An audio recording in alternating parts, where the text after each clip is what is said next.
HD सच्ची कहानियों पर आप सभी का स्वागत है। निशा आज बहुत खुश थी। उसके दोनों बेटे हमशक्ल थे, जबकि वे दोनों बेटे एक दूसरे से 5 साल के छोटे बड़े थे। दोनों बेटों की आदतें बिल्कुल एक दूसरे से मिलती जुलती थी। आज निशा अपने शौहर फैजान से अपने बड़े बेटे अख्तर की बात करते करते आंखें भर आई थी और अपने छोटे बेटे आदिल की पैदाइश के बारे में बातें करके उसको अख्तर की पैदाइश की बातें याद आ गई, क्योंकि अख्तर के बाप ने उसको इतना दुख दिया था कि वे सोच कर भी कांप जाती है। और फिर निशा मन ही मन रोने लगी और अपने बीते हुए कल में इस तरह डूब गई। आज से 10 साल पहले की बात है। निशा चाय पीते पीते सोचने लगी कि कुछ ही दिनों में मैं बच्चे को जन्म दूंगी और एक छोटा सा मेहमान उसके आंगन में किलकारियां मारेगा। सोच में मगन निशा चाय पीकर कप किचन में रखने गई, तभी दरवाजे की बेल बज उठी। उसकी खुशी 7वें आसमान पर थी, मगर जाकिर कुछ खास खुश नहीं था। निशा अकेले ही डॉक्टर के पास जाती, अपने खाने पीने का ध्यान रखती और अगर कभी जाकिर को कुछ कहती तो काम का बहाना बनाकर वह अपनी जिम्मेदारियों से पल्ला झाड़ लेता। वह बड़ी बेसब्री से दिन गिन रही थी। बच्चे के आने से जाकिर को शायद कुछ जिम्मेदारियों का एहसास हो जाएगा, शायद उसके अंदर भी नन्ही जान के लिए प्यार उमड़ जाएगा। इसी उम्मीद में वो सब कुछ अपने कंधों पर संभाले बैठी थी। कुछ ही दिनों की तो बात है, बच्चे के आने से सब ठीक हो जाएगा। यही सोचकर उसने काम पर जाना नहीं छोड़ा। जरूरत भी नहीं थी, क्योंकि उसकी और जाकिर की कमाई से घर मजे से चल रहा था। बुटीक की मालकिन निशा के हुनर की कायल थी। एक तरह से निशा के हाथों का ही कमाल था। उसी की वजह से ग्राहकों की संख्या में बढ़ोतरी हुई थी। निशा के इस नाजुक वक्त में बुटीक की मालकिन और बाकी लड़कियां उसे पूरा सहयोग देती। उसका जब भी कभी जी मचलता या तबीयत खराब लगती तो वह काम से छुट्टी ले लेती। जाकिर एक होम्योपैथिक दवाई में कंपनी में था। जाकिर स्वभाव से रूखा था। उसके नीचे 2-4 लोग काम करते थे। उसके ऑफिस में एक पोस्ट खाली थी, जिसके लिए विज्ञापन दिया गया था। कंपनी में ग्राहक सेवा के लिए योग्यता के साथ साथ किसी मिलनसार और आकर्षक व्यक्ति की जरूरत थी। एक दिन तीखे नैन नक्श वाली रिहाना नौकरी के आवेदन के लिए आई। उसकी मधुर आवाज और अंदाज दोनों से ही प्रभावित होकर और कुछ उसके पिछले अनुभव के आधार पर उसका चयन कर लिया गया। जाकिर के मैनेजर होने के कारण उसे काम सिखाने की जिम्मेदारी जाकिर पर थी। रिहाना उन लड़कियों में से थी जिन्हें योग्यता से ज्यादा अपनी सुंदरता पर भरोसा होता है। अब तक अपने अनुभव से वे जान चुकी थी कि किस तरह अदाओं के जलवे दिखाकर आसानी से सब कुछ हासिल किया जा सकता है। छोटे शहर से आई रिहाना कामयाबी की मंजिल छूना चाहती थी। कुछ ही दिनों बाद वह समझ गई कि जाकिर उस पर फिदा है। फिर इस बात का वह भरपूर फायदा उठाने लगी। रिहाना का जादू जाकिर पर चला तो वह उस पर कुछ ज्यादा ही मेहरबान रहने लगा। रिहाना बहाना बनाकर ऑफिस के कामों को टाल देती, जिन्हें जाकिर दूसरे लोगों से करवाता। अक्सर बेवजह छुट्टी लेकर मौज मस्ती करने के लिए निकल पड़ती। उसे बस पैसों से मतलब था जो उसे नौकरी से मिलते थे। साथ में काम करने वाले जाकिर के दबदबे की वजह से रिहाना की हरकतों को नजरअंदाज कर देते। अपने यौन और शौक अदाओं के बल पर रिहाना जाकिर के दिल दिमाग में पूरी तरह उतर गई। उसकी और जाकिर की नजदीकियां बढ़ने लगी। काम के बाद दोनों कहीं घूमने निकल जाते। उसे खुश करने के लिए जाकिर उसे महंगे महंगे गिफ्ट देता। आए दिन किसी 5 सितारा होटल में लंच या डिनर पर ले जाता। जाकिर का मकसद रिहाना को पूरी तरह से हासिल करना था और रिहाना भी खूब समझती थी, क्योंकि जाकिर उसके आगे पीछे भंवरे की तरह मंडराता रहता था। पहले जाकिर ऑफिस से घर जल्दी आ जाता था तो दोनों साथ में खाना खाते। अब देर रात तक निशा उसका इंतजार करती रहती और फिर अकेली खा लेती, सो जाती। कुछ दिनों से जाकिर के रंग ढंग बदल गए थे। ऑफिस में भी सज धज कर जाता। इधर इन सब बातों से बेखबर निशा अक्सर नन्हे मेहमान की कल्पना में डूबी रहती। उसकी दुनिया सिमटकर छोटी हो गई थी। निशा एक दिन धोने के लिए कपड़े निकालते वक्त उसे जाकिर की पैंट की जेब से मूवी के 2 टिकट मिले। उसे थोड़ी हैरानी हुई। जाकिर फिल्मों का शौकीन नहीं था। कभी कोई अच्छी फिल्म लगी होती तो निशा ही जबरदस्ती उसे खींच कर ले जाती। उसने जाकिर से इस बारे में पूछा। टिकट की बात सुनकर वह कुछ सक पका गया। फिर तुरंत संभल कर उसने बताया कि ऑफिस के एक साथी के कहने पर वह चला गया था और बात को वहीं पर खत्म कर दिया। इस बात को कुछ दिन बीत गए थे। एक दिन जाकिर के बटुए में निशा को सुनार की दुकान की एक बिल रसीद मिली। शातिर स्वभाव वाली निशा जाकिर के घर लौटते ही उस पर सवालों के बौछार करती। रिहाना को बर्थडे में देने के लिए जाकिर ने एक सोने की अंगूठी बुक करवाई थी। इस घटना के बाद से जाकिर कुछ सावधान रहने लगा। अपनी जेब में कोई सबूत नहीं छोड़ता था। निशा की डिलीवरी का समय नजदीक था। जाकिर ने उसके जाने का इंतजाम कर दिया। निशा अपनी माँ के घर चली आई। अपने मायके पहुंचने के कुछ दिन बाद ही निशा ने एक बेटे को जन्म दिया।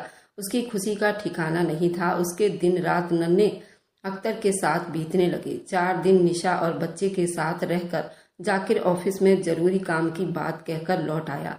निशा के ना रहने पर वह अब बिल्कुल आजाद पंछी था। उसकी और रिहाना की मोहब्बत परवान चढ़ रही थी। ऑफिस में लोग उनके बारे में दबी छुपी बातें करने लगे थे, मगर जाकिर को अब किसी की परवाह नहीं थी। वह हर हाल में रिहाना का साथ चाहता था। कुछ महीने बीते तो निशा ने जाकिर को फोन करके बताया कि वह अब घर आना चाहती है। जवाब में जाकिर ने निशा को कुछ दिन और आराम करने की बात कही। निशा को जाकिर की बात कुछ जची नहीं, मगर उसके कहने पर कुछ दिन और रुक गई। 3 महीने बीतने को आए, मगर जाकिर उसे लेने नहीं आया तो उसने जाकिर को बताए बिना खुद ही आने का फैसला कर लिया।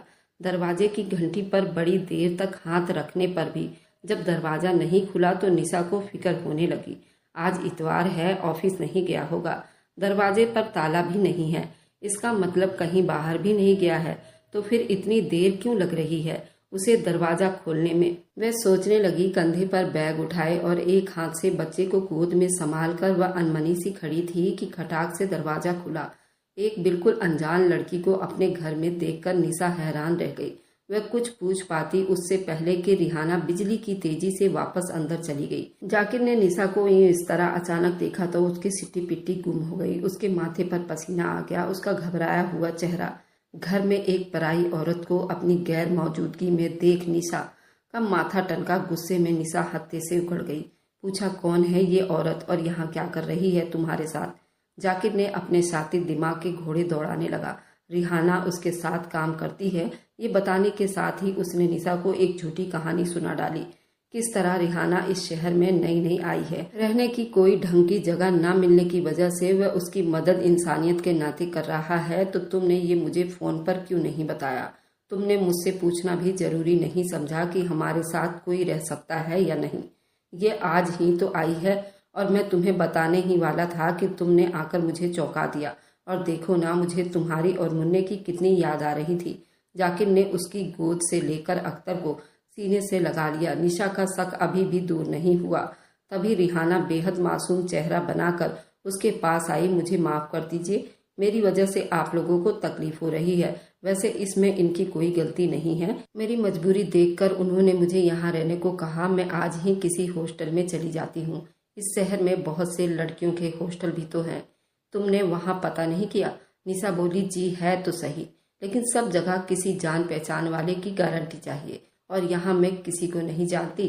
जाकिर और रिहाना अपनी मक्कारी से निशा को शीशे में उतारने में कामयाब हो गए। निशा उन दोनों की तरह चालाक नहीं थी।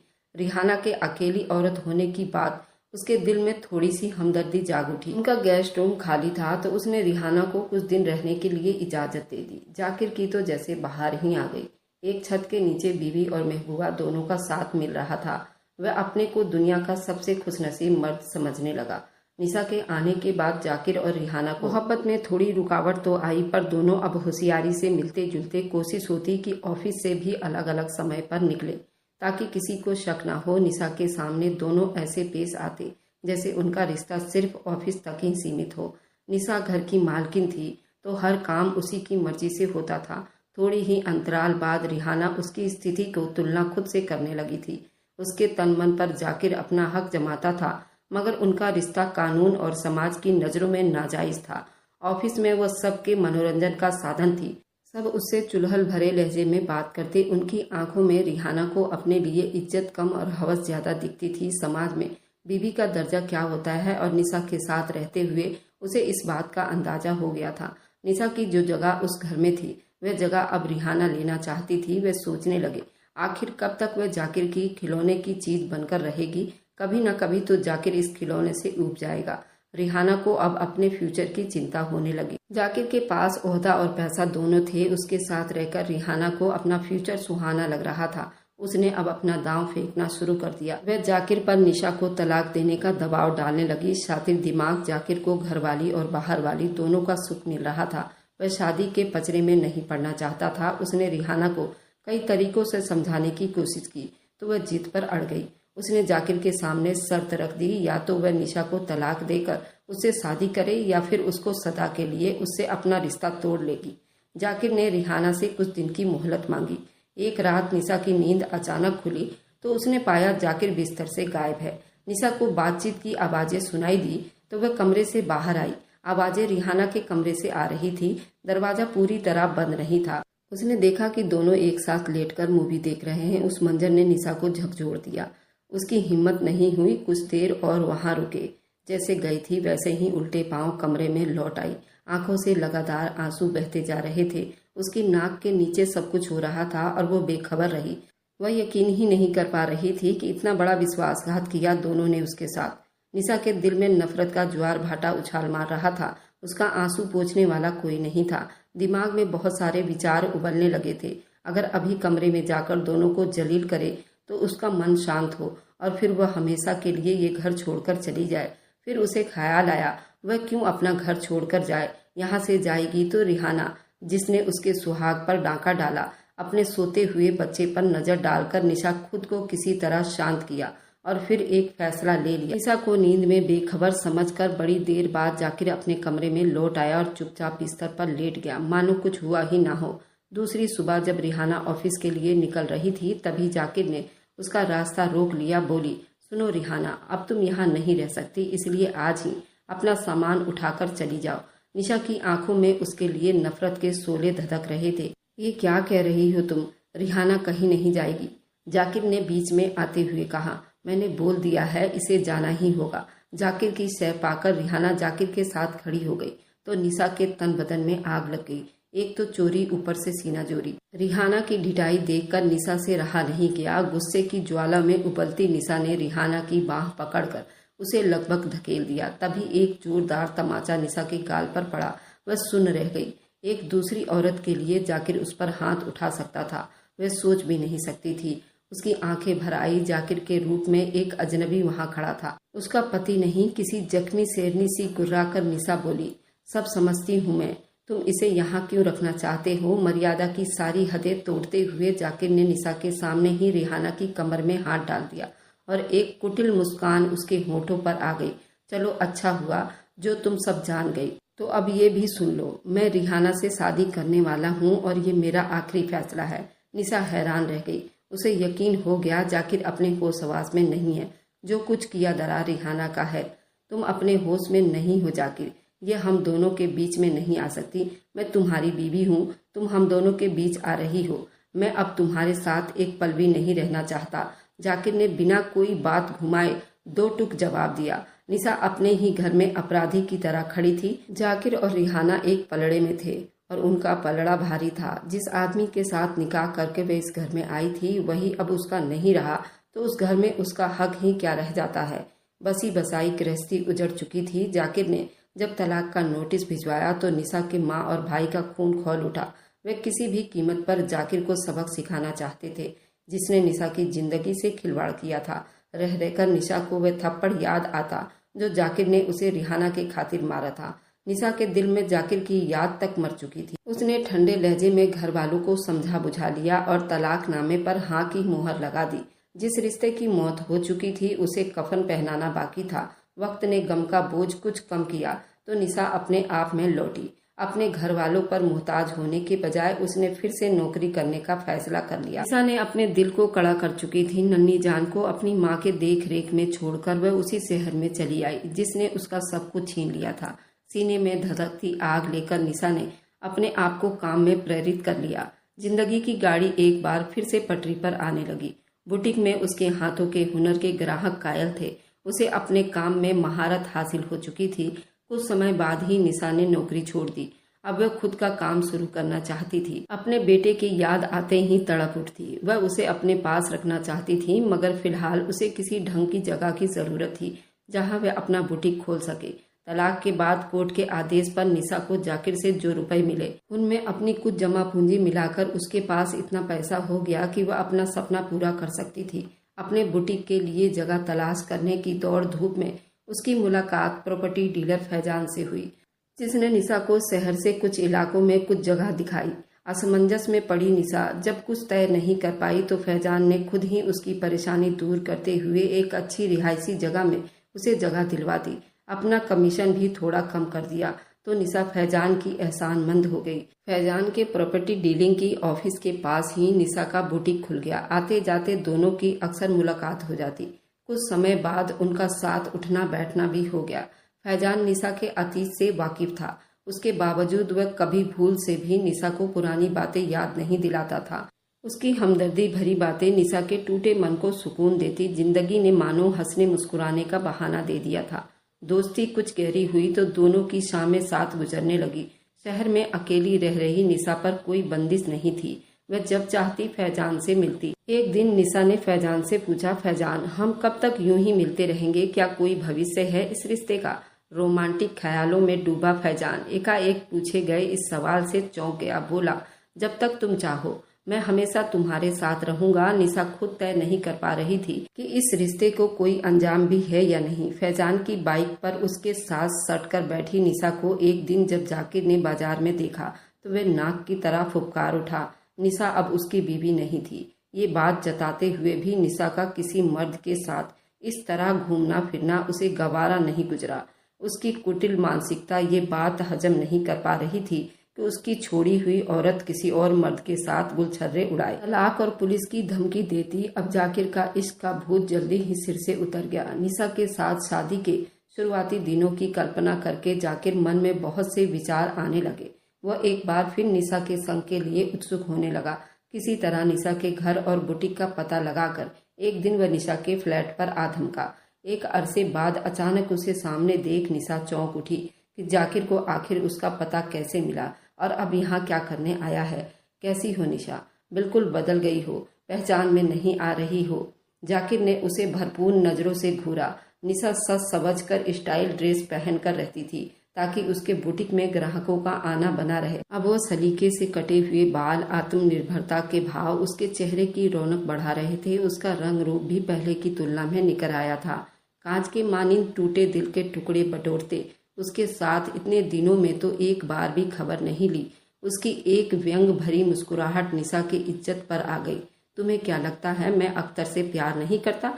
बाप हूँ उसका। जितना हक तुम्हारा है उतना मेरा भी है। तो तुम अब हक जताने आए हो? कानून ने तुम्हें बेशक हक दिया मगर वो मेरा बेटा है, निशा ने कहा। बेटे से मिलना बस एक बहाना था जाकिर के लिए। उसे तो निशा के साथ की चाह थी। बोला, सुनो निशा, मैं तुम्हारा गुनहगार हूँ। मुझसे बहुत बड़ी गलती हो गई। हो सके तो मुझे माफ कर दो। जाकिर के तेवर अचानक नरम पड़ गए। उसने निशा का हाथ पकड़ लिया। तभी एक जोरदार तमाचा जाकिर के गाल पर पड़ा। निशा ने बिजली की फुर्ती से फौरन अपना हाथ छुड़ा लिया।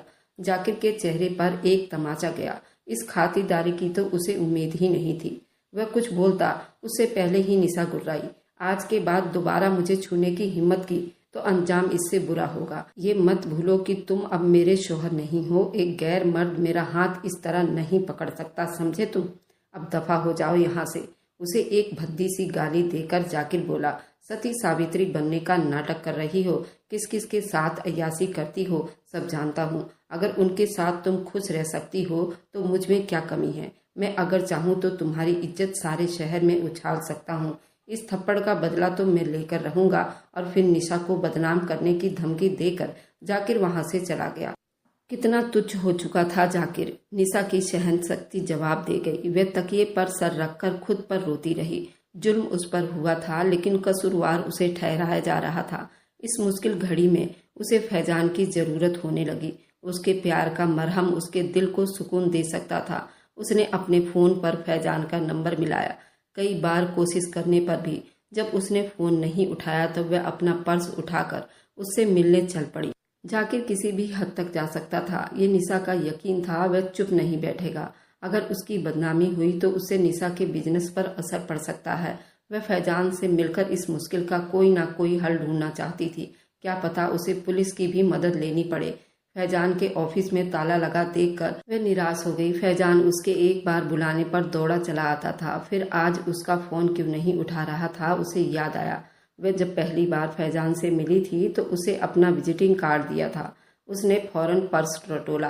कार्ड मिल गया। ऑफिस और घर का पता उसमें मौजूद था उसने पास से गुजरते ऑटो रिक्शा को हाथ देकर रोका और पता बताया। धड़कते दिल से निशा ने फ्लैट की घंटी बजाई। एक आंटी ने दरवाजा खोला। निशा ने उनसे फैजान के बारे में पूछा तो उन्होंने सिर्फ इतना कहा, बेटी क्या नाम है तुम्हारा?